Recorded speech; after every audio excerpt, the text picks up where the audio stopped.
Ouais, bah, ça va, la petite routine. Je suis toujours en recherche d'emploi en tant que premier poste. Mais sinon, tout va bien, quoi. J'évolue tranquillement et je reste en veille constant. Alors, j'ai eu des réactions, bon, ça a été quand même assez partagé. J'étais assez content. J'ai eu des petits retours, mais pour des postes, mais plus en fin d'année avec certaines startups. Ça m'a permis d'obtenir un petit projet tout petit avec quelqu'un, en fait, suite à ça. Donc, je sais pas si c'était directement ce qu'il avait vu la vidéo. Au niveau de la recherche d'emploi, bon, ben, je sais pas vraiment si j'ai pas de retour de recruteur ou d'entreprise par rapport à ça. Ça serait bien d'en avoir, d'ailleurs, s'il y en a qui voient cette nouvelle vidéo et qui veulent faire un retour, ça serait cool pour nous, en fait. La méthodologie, ben, du coup, elle n'a pas trop changé et j'aimerais éventuellement qu'elle change parce que, en fait, aujourd'hui, le problème qu'on a quand on postule, hein, et ça, je pense que c'est similaire à beaucoup d'emplois, c'est qu'on n'a pas de retour. On te dit pas, ben, malheureusement, on ne te retient pas. On te dit pas pourquoi on ne te retient pas. On te dit pas qu'est-ce que tu pourrais améliorer pour la suite. Et donc, ça reste très traditionnel au niveau des entreprises et je trouve ça dommage. Au niveau de ce qu'on avait fait avec toi, donc du coup, bah, moi, j'ai eu des retours sur LinkedIn parce que comme LinkedIn, c'est un réseau assez ouvert, mes premiers retours, ils ont été là, en fait. Les candidats, ils font beaucoup d'efforts, ils mettent beaucoup de temps et d'investissement à préparer leur candidature et je trouve qu'ils ont pas assez on n'a pas assez de retours pour savoir qu'est-ce qu'on va encore améliorer bah, pour paraître bien aux yeux des employeurs, quoi. J'ai pas eu d'entretien. J'ai eu un test à réaliser, mais bon, malheureusement pour moi, c'était sur un langage que je connaissais pas. J'ai quand même été jusqu'au bout hein, du test, donc il y a pas eu de souci là-dessus. Je m'avoue pas vaincu. Ça m'a permis de découvrir en plus un peu le monde du recrutement dev qui est un peu particulier par rapport à ça. En fait, justement, c'est vrai qu'on peut il y a plus de mise à l'épreuve que dans une candidature peut-être plus traditionnelle. J'ai eu des sites que j'ai eu grâce à toi où je me suis inscrit, je suis en attente de réponses. Sur les réseaux, oui, j'ai eu des contacts. C'est toujours bien d'avoir des personnes qui ont des offres. Faut que je prenne mon mal en patience, mais que ça finira par arriver. Ça viendra. J'ai évolué et je me suis mis à fond sur un langage que je connaissais déjà, mais bon, je vais me remettre dessus en fait du coup. Parce que c'est vrai qu'au début, je regardais beaucoup des offres niveau back-end, notamment PHP, Symfony, tout ça, que je maîtrise très bien. Donc du coup, maintenant, je repars sur un peu du front, donc du full en tout cas, en intégrant React et j'essaye de me remettre au JavaScript, mais JavaScript pur, quoi. Ouais, voilà, en ce moment-là. Et d'ailleurs, le projet que je fais en commun avec mon ami, je m'occupe du front-end, du coup. Donc, comme ça me permet de monter en compétence dessus,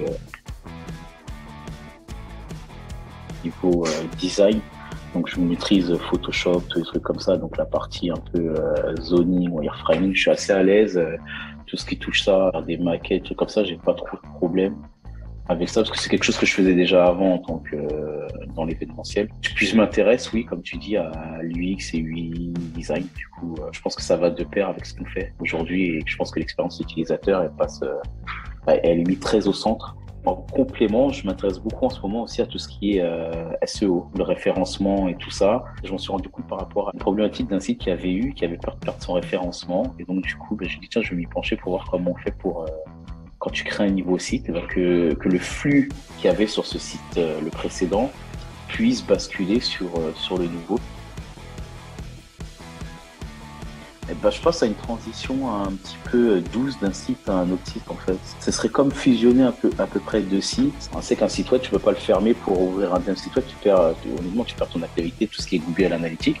Tu peux mélanger deux technos sur un site. C'est-à-dire que l'améliorer, l'amener à ce que tu veux tout en essayant de garder ton flux et beaucoup travailler sur les réseaux. Là, c'est ce que je fais en parallèle avec, j'aime bien le monde de la musique. Je développe un artiste qui est en devenir et du coup, on s'occupe de tout son contenu réseau. Ça aide aussi, alors que ce soit artistique ou dans le monde professionnel, à développer les réseaux sociaux des entreprises pour pas perdre justement ce référencement. C'est pas faire une transition brute comme on voyait avant, site en cours de construction et puis il faut attendre parce qu'il y a plus rien, quoi. On l'a vu avec Facebook qui est devenu Metaverse, tu vois, et ils ont utilisé ce procédé, ils ont fait une transition assez douce et au final personne n'a ressenti et tout le monde s'est habitué, quoi.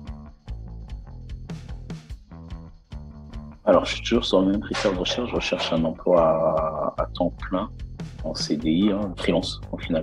Si je trouve pas de temps plein, je peux prendre des contrats freelance. Je veux pas être indépendant à temps plein. Je pense que j'ai pas encore la capacité. Je voudrais bien un CDI pour être entouré encore. En fait, tu vois, j'ai besoin de moi du contact avec des collègues, savoir que j'ai des collègues derrière sur qui je peux compter ou qui peuvent compter sur moi. Aujourd'hui, j'ai besoin d'une vraie stabilité. J'ai besoin de garder une stabilité par rapport à ma vie familiale. Je suis ouvert à toute la France avec les possibilités qu'on a aujourd'hui. Je suis pas contre le déplacement 2 à 3 fois par semaine pour aller dans le sud, par exemple. J'aspire même à travailler depuis l'étranger, moi. Je suis pas cloisonné à l'Île-de-France ou à mon secteur. Aujourd'hui, je pense qu'il y a plein de solutions pour travailler de loin. Je suis pas feignant, je me déplace. On s'est pas mis en contact, mais j'ai apprécié son initiative. Je parlais avec mon meilleur ami et j'avais pour projet de créer un site web où des seniors seraient inscrits, auraient la charge de prendre un junior avec lui. En fait, c'était pour faire un transfert de compétences. En fait, du coup, c'est qu'un senior puisse parrainer un junior et l'aider. Il développe quelque chose, puis il a une question, mais il puisse contacter son senior et lui dire. Ben voilà, tiens, je suis bloqué sur ça, est-ce que tu peux me donner ton avis ou ton conseil? Quand j'ai vu son initiative, je l'ai trouvé plutôt pas mal et donc, du coup, c'est pour ça que je lui ai répondu et voilà. Mais il me semble que je me suis inscrit sur le site Twitter justement qui propose une démarche assez bien pour les juniors. Alors, premier conseil, de ne pas s'arrêter forcément aux détails d'expérience sur les offres d'emploi. Allez-y au culot. N'ayez pas peur de postuler, même si vous n'avez pas forcément toutes les connaissances, une connaissance experte de certains langages, mais que vous connaissez les bases, il ne faut pas hésiter à y aller. Le code, ça évolue beaucoup, on en apprend chaque jour. Je pense que même quelqu'un qui a 10 ans d'expérience, un junior peut lui apprendre quelque chose. Essayez de sortir du traditionnel, donc le simple CV et la simple lettre de motivation. J'ai trouvé pas mal de petites idées de faire des CV assez originaux. De ne pas hésiter de passer par des plateformes comme la tienne. Il y a un réel impact, c'est très visionné, et que ce soit sur YouTube ou sur les réseaux, ça passe très bien. N'hésitez pas à donner la force à toutes les nouvelles vidéos qui arrivent, parce que c'est en s'entraidant qu'on va finir par s'aider en fait. Si ça sert pas à moi, ça servira forcément à quelqu'un. Je pense que si on commence par s'entraider, on avancera tous mieux. Courage à tous ceux qui cherchent et on se soutient. En tout cas, moi, je vous soutiendrai jusqu'au dernier, autant qu'on essaie de me soutenir à l'heure actuelle. Merci à tous. En tout cas, des gros bisous à tous. Merci pour tout. Ouais.